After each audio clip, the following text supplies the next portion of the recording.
Ay, nako. Ay, boy. Aaminin ko.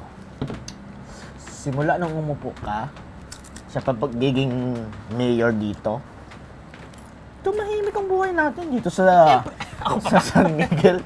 Ay, syempre, ikaw pa. Pero, ano pa rin eh.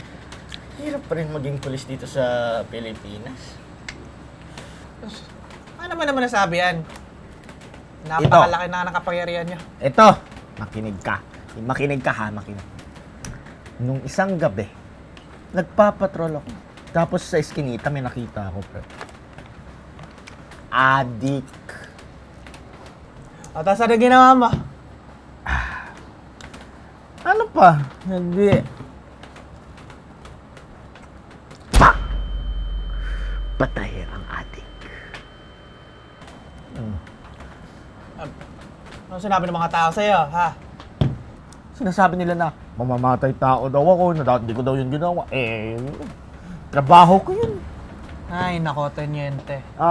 Sigurado Sigurado ka bang adik yan na patay mo? Sigurado ako yun. Kung ganyan ang pamamahala mo, talagang marereklamo ka dito. Bakit ka kasi sitira sa may alam sa may batas? Kung gusto mo maging tulad ko, kunin mo ang boto nila. Parang napakabuti mo naman, Yorme. At ikaw, mabuti. Ang trabaho ng politika ay mamalakad base sa interes ng marami. Demokrasya tayo dito, Teniente. Kung may nagawa man ako masama, kasalanan na yun ang hiling nila, di ba? Hindi mo ako maloloko, Mayor. Alam ko kung bakit tumahimik dito sa San Miguel. Pinapatahimik mo ang lahat ng pumapalag sa'yo. Ginagamit mo yung posisyon mo na yan, pagiging mayor, para sa sarili mong angat. Huwag mong kine-question ang pamamahala ko dito, Teniente. Baka nakakalimutan mo na kung nasan ka. Sinong kinakausap mo?